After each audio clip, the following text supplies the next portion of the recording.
आज हम इस वीडियो में क्लास 10th के विज्ञान का सेट 7 2023 को सॉल्व करेंगे। सबसे पहले बहुविकल्पीय प्रश्न लिखा है, एक लेंस की क्षमता -2.5 डायोप्टर है तो लेंस की फोकस दूरी में प्रकृति बताइए। तो जब ये डायोप्टर में दिया है और ये माइनस में है, मतलब कि ये अवतल लेंस है।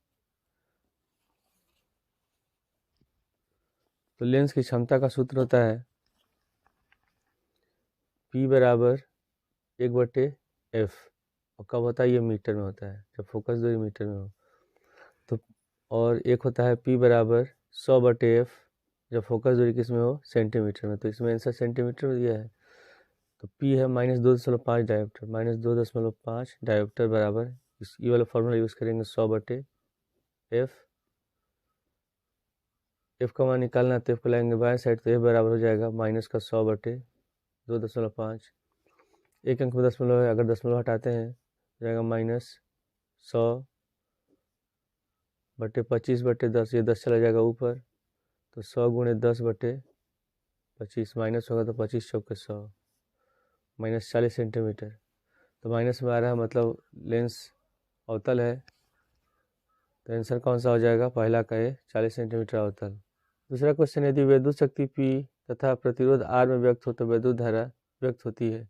तो हमको जो विद्युत धारा का मान बताना है P और R के पद में बताना है, इसके टर्म में बताना है।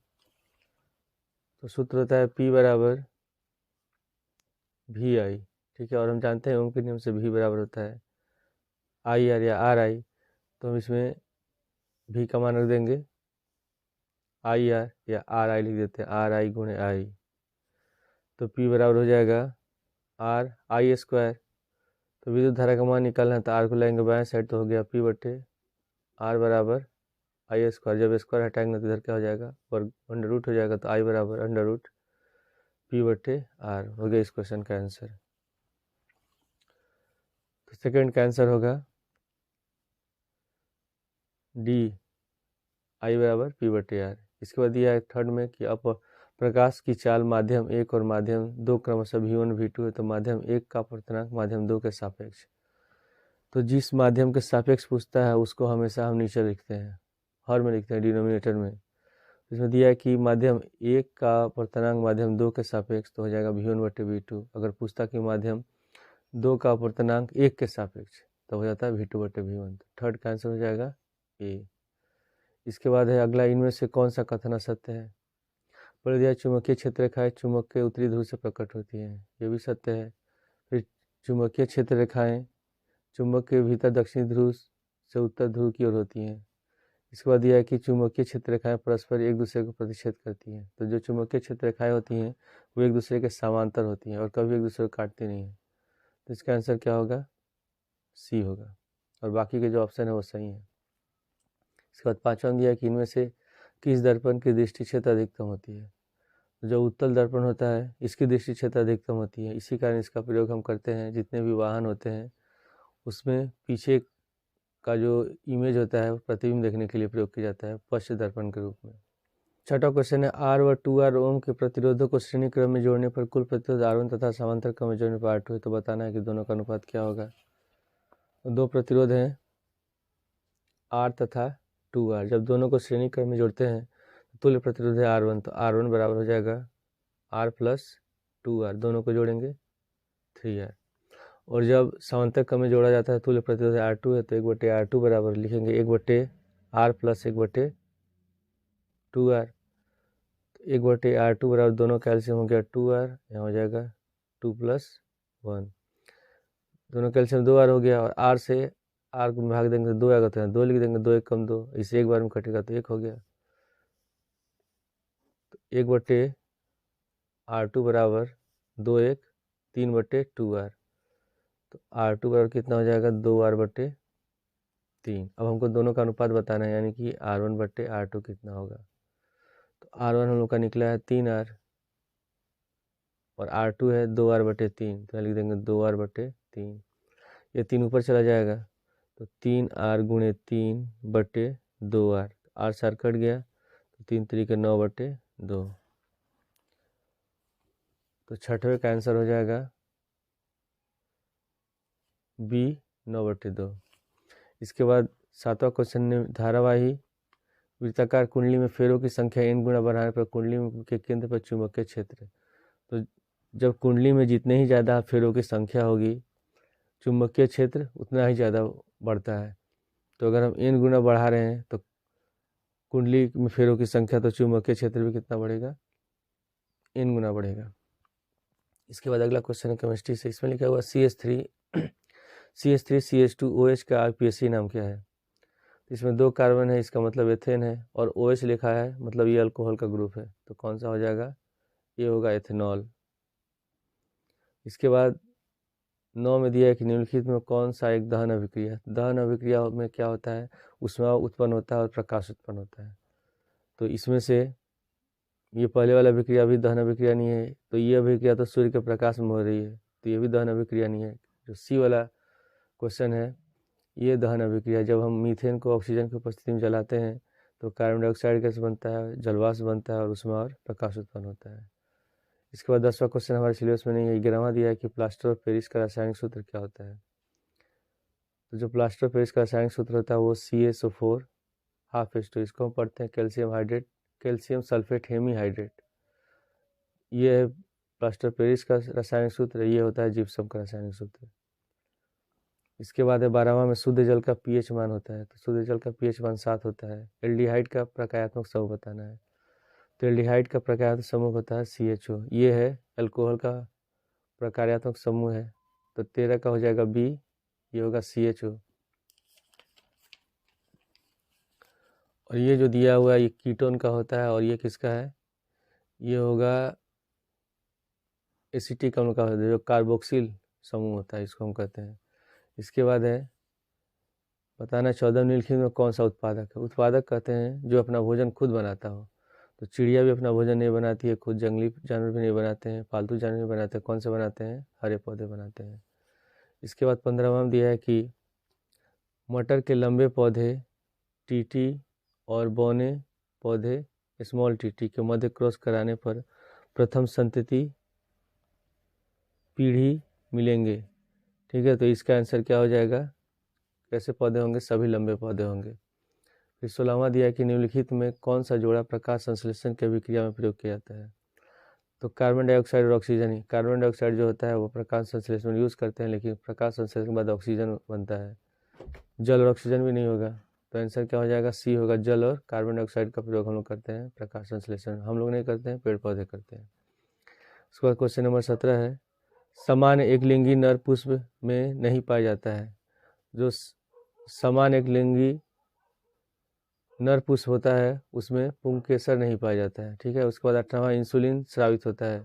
तो इंसुलिन जो स्रावित होता है वो अग्नाशय द्वारा स्रावित होता है। इसके बाद क्वेश्चन नंबर 19-20 हमारे सिलेबस में नहीं है, उसको करना ही नहीं है। क्वेश्चन नंबर 20 है, एक क्वेश्चन नंबर अगला है, खंड व उपखंड 1 क में दिया है कि एक अवतल दर्पण से किसी वस्तु का आभासी प्रतिबिंब बनाने प्राप्त करने के लिए किरण बनाइए और इस दर्पण का कोई उपयोग लिखिए। तो अवतल दर्पण में सबसे लास्ट वाले केस में जब वस्तु दर्पण के ध्रुव और फोकस के बीच में होता है तब उसका प्रतिबिंब कैसा बनता है, वास्तविक और आभासी और सीधा बनता है और आकार वस्तु से बड़ा बनता है। तो ये हो गया प्रतिबिंब AB। तो जब हम कभी किरण खींचते तो एक प्रकाश किरण हम रखते हैं इसके समांतर। ठीक है, किसके समांतर होगा, मुख्य अक्ष से समांतर, और अपवर्तन के पश्चात कहाँ जाएगा, ये फोकस से जाएगा। और दूसरा प्रकाश किरण हम यहाँ से ले जाएंगे। तो हम जानते हैं कि जब प्रकाश किरण वक्रता केंद्र से होकर जाती है तो परावर्तन के पश्चात फिर इसी मार्ग से वापस लौट आती है। तो प्रतिबिंब कहाँ बनता है, जहाँ दो प्रकाश की किरणें परावर्तित या अपवर्तित एक दूसरे काटती हैं। तो ये आगे बढ़ाने पर कहीं कटेंगे नहीं, तो इसको हम मान लेते हैं पीछे ऐसे मिलेगा। तो इसका आभासी और सीधा प्रतिबिंब कहाँ बनेगा, दर्पण के पीछे, और आकार में वस्तु से बड़ा बनेगा। हमको बताना है इसका उपयोग। जो अवतल दर्पण होता है इसका उपयोग हम करते हैं कार के हेडलाइट में, अवतल दर्पण का प्रयोग किया था। कार जो होता है या मोटरसाइकिल होता है उसके हेडलाइट में प्रयोग करते हैं। सौर भट्टी में अवतल दर्पण का प्रयोग किया जाता है। इसके बाद है क्वेश्चन नंबर 2, किसी प्रिज्म में श्वेत प्रकाश के विक्षेपण की क्रिया चित्र बनाकर समझाइए। तो जब प्रिज्म होता है, प्रिज्म जब प्रकाश का श्वेत प्रकाश जब प्रिज्म से होकर गुजरता है तो ये 7 रंग में बढ़ जाता है, ठीक है।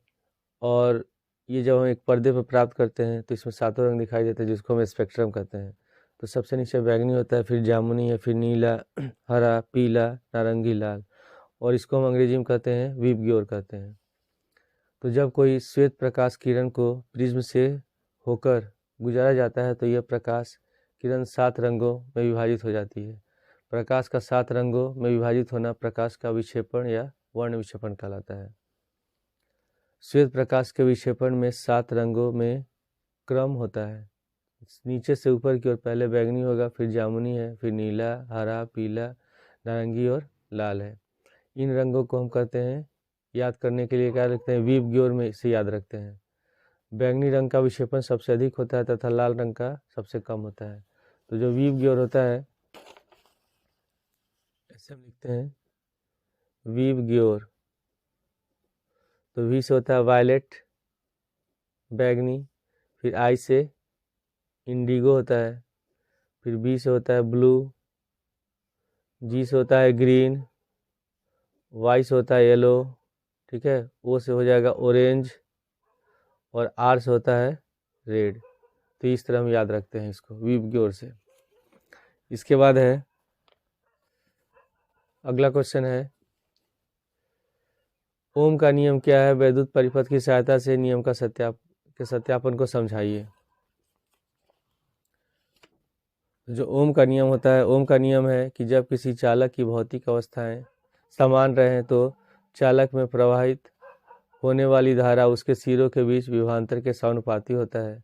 यदि किसी चालक के सिरों के बीच विभवांतर भी है तो धारा आई और भी हो और धारा आई हो तो भी समानुपाती होता है। आई का मतलब कि अगर किसी चालक में हम धारा का मान बढ़ाते हैं तो विभवांतर भी बढ़ेगा, ठीक है, दोनों एक दूसरे समानुपाती होते हैं।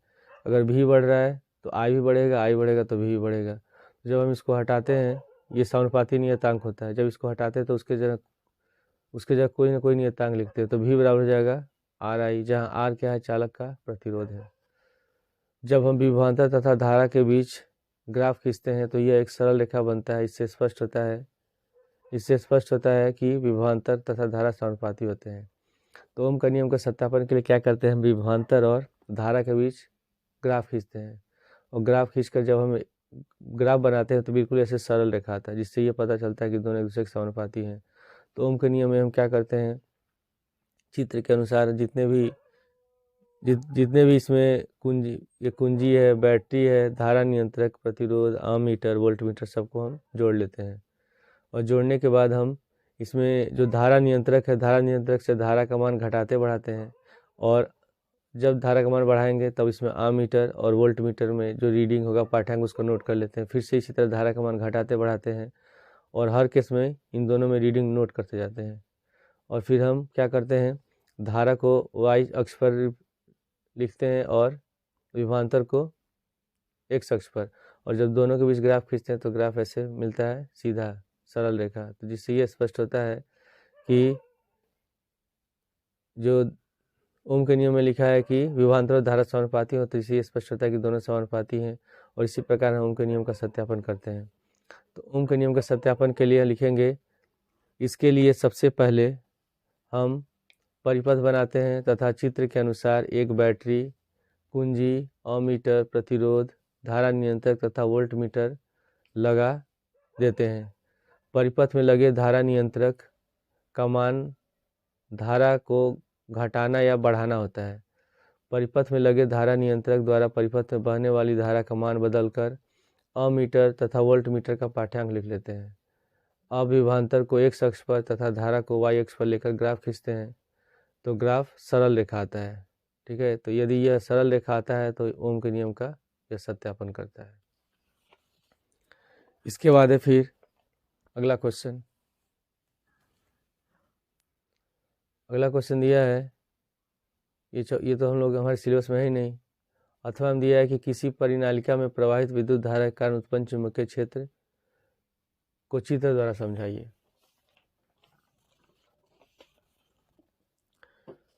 परिनालिका क्या होता है? ये परिनालिका है, ठीक है। परिनालिका जो होता है खोखले बेलन के आकार का होता है, जिसके अंदर एक नरम लोहे का क्रोड लगा रहता है, और हम इसमें जब धारा प्रवाहित करते हैं तो इसमें एक सिरा उत्तरी ध्रुव का कार्य करता है, एक सिरा दक्षिण ध्रुव का कार्य करता है, और इसके चारों ओर एक विद्युत क्षेत्र उत्पन्न हो जाता है। पास पास लिपटे विद्युत रोधी तांबे के तार की बेलन की आकृति की अनेक फेरों वाली कुंडली को हम परिनालिका कहते हैं। किसी परिनालिका में विद्युत धारा प्रवाहित करने पर उसके चारों ओर चुंबकीय क्षेत्र उत्पन्न हो जाता है। इसका एक सिरा उत्तरी ध्रुव तथा दूसरा सिरा दक्षिणी ध्रुव की भांति कार्य करता है, व्यवहार करता है। चुंबक के भीतर चुंबकीय क्षेत्र की रेखाओं की दिशा उसके दक्षिणी ध्रुव से उत्तर ध्रुव की ओर होती है। परिनालिका के भीतर चुंबकीय क्षेत्र रेखाएं समांतर रेखाओं की भांति होती है, और यह बताता है कि परिनालिका के भीतर एक समान चुंबकीय क्षेत्र होता है। तो ये हो गया इस क्वेश्चन का आंसर। इसके बाद है फिर अगला क्वेश्चन है, निम्नलिखित उपखंड ख, ये केमिस्ट्री क्वेश्चन है। निम्नलिखित को उदाहरण द्वारा समझाइए। बताना है दैनिक जीवन में पीएच का महत्व, और दूसरा दिया कि ऊष्माक्षेपी रासायनिक अभिक्रियाएं। तो दैनिक जीवन में पीएच का क्या महत्व होता है? जब हम भोजन करते हैं तो हमारे पेट में HCl अम्ल बनता है, ठीक है। जब हम अधिक खा लेते हैं तो ये अम्ल ज़्यादा बनने लगता है, और हमारे पेट में एसिडिटी होने लगती है, पेट दर्द होता है। तो हमारे पेट में HCl अम्ल भोजन के पाचन में सहायक होता है। अधिक मात्रा में HCl उत्पन्न होने पर पेट में दर्द तथा जलन होता है। तो इससे बचने के लिए हम क्या लेते हैं? एंटासिड लेते हैं। तो इससे हमारे पेट का दर्द और जलन खत्म हो जाता है। इसके बाद दूसरा है कि मुंह में पीएच का मान 5.5, हमारे मुंह में है जो पीएच का मान है ये 5.5 होना चाहिए, ऐसे थोड़ा अधिक होना चाहिए। इससे हमारे दांत खराब नहीं होते हैं। लेकिन अगर 5.5 से कम हो जाए तो हमारा जो मुंह होता है वो ज़्यादा अम्लीय हो जाता है और दांत का क्षय शुरू हो जाता है। तो मुंह के पीएच का मान 5.5 से कम होने पर दांतों का क्षय होना शुरू हो जाता है। दांतों की सुरक्षा के लिए दांतों पर इनेमल का प्रयोग करते हैं। इसके बाद दूसरा दिया कि ऊष्माक्षेपी रासायनिक अभिक्रियाएं। तो ऊष्माक्षेपी रासायनिक अभिक्रिया कहते हैं जिसमें ऊष्मा उत्पन्न हो। तो ऐसी रासायनिक अभिक्रियाएं जिसमें उत्पाद के साथ ऊष्मा भी उत्पन्न होती है ऊष्माक्षेपी अभिक्रिया कहलाती है। जैसे मीथेन को हम ऑक्सीजन से की उपस्थिति में जलाते हैं तो कार्बन डाइऑक्साइड गैस बनता है, जल बनता है और ऊष्मा उत्पन्न होता है। इसके बाद है अगला क्वेश्चन, छठवां में कह दिया कि एथेनोइक अम्ल के दो रासायनिक गुणों के रासायनिक समीकरण लिखिए। फिर निम्नलिखित को कैसे प्राप्त करेंगे? बेकिंग सोडा से धावन सोडा और जिप्सम से प्लास्टर ऑफ पेरिस। तो सबसे पहले एथेनोइक अम्ल के रासायनिक गुण, पहला है कि जब हम एथेनोइक अम्ल कहते हैं एसिटिक अम्ल CH3COOH को जब हम एथिल अल्कोहल C2H5OH को सांद्र H2SO4 सांद्र सल्फ्यूरिक अम्ल की उपस्थिति में अभिक्रिया कराते हैं तो एथिल एसीटेट बनता है CH3COO C2H5 और जल बनता है। इसका दूसरा है कि जब हम एसिटिक अम्ल या एथेनोइक अम्ल को सोडियम हाइड्रोक्साइड के साथ अभिक्रिया कराते हैं तो सोडियम एसीटेट बनता है और जल बनता है। इसके बाद ख में दिया हुआ है कि बेकिंग सोडा से धोने का सोडा प्राप्त करने के लिए, तो बेकिंग सोडा जो होता है वो होता है NaCO3, इसको कहते हैं सोडियम बाइकार्बोनेट। तो जब इसको हम गर्म करते हैं तो गर्म करने पर बनता है सोडियम कार्बोनेट Na2CO3, जल बनता है और कार्बन डाइऑक्साइड गैस बनता है। उसके बाद सेकेंड में दिया हुआ है कि जिप्सम से प्लास्टर ऑफ पेरिस। तो जिप्सम होता है उसका रासायनिक सूत्र होता है CaSO4 2H2, इसको हम पढ़ते हैं कैल्शियम सल्फेट डाइहाइड्रेट, और जब इसको हम गर्म करते हैं तो बनता है हमारा plaster of Paris, calcium sulphate hemihydrate बनता है और जल बनता है। फिर इसके बाद है अगला क्वेश्चन, अथवा में दिया है कि संकलन अभिक्रिया को उदाहरण द्वारा समझाइए।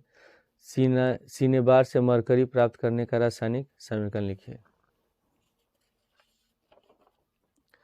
तो संकलन अभिक्रिया को हम क्या कहते हैं? संयोजन अभिक्रिया भी कहते हैं। वह रासायनिक अभिक्रिया जिसमें दो या दो से अधिक पदार्थों के अणु परस्पर जुड़कर केवल एक ही प्रकार के पदार्थ के अणु बनाते हैं, संकलन या संयोजन अभिक्रिया कहलाता है। जैसे है सोडियम जब क्लोरीन के साथ अभिक्रिया करता है तो क्या बनता है? सोडियम का क्लोराइड बनता है, ठीक है, जो नमक है। उसी तरह मैग्नीशियम और ऑक्सीजन अभिक्रिया करते हैं तो बनता है मैग्नीशियम ऑक्साइड। तो इसको हम कहते हैं संयोजन या संकलन अभिक्रिया। दूसरा है कि सीनेबार का रासायनिक सूत्र से हमको मरकरी प्राप्त करना है, तो सीनेबार का रासायनिक सूत्र होता है AgS। तो जब सीनेबार को हम ऑक्सीजन की उपस्थिति में गर्म करते हैं तो मरकरी ऑक्साइड बनता है और सल्फर ऑक्साइड गैस बनता है। फिर से हम क्या करेंगे, HgO को गर्म करते हैं। तो जब गर्म करेंगे, S का मतलब लिखा है सॉलिड, G का मतलब गैस। तो जो मरकरी होता है वो लिक्विड के रूप में, द्रव के रूप में प्राप्त होता है और ऑक्सीजन गैस बनता है। इसके बाद है बायो का क्वेश्चन। तो बायो क्वेश्चन मैं इसलिए नहीं करा पाता हूँ क्योंकि बायो का क्वेश्चन के ये सब जो आंसर हैं बड़े क्वेश्चन, इसका आंसर मुझे पता नहीं है, इसलिए मैं ये क्वेश्चन नहीं करा पाता हूँ।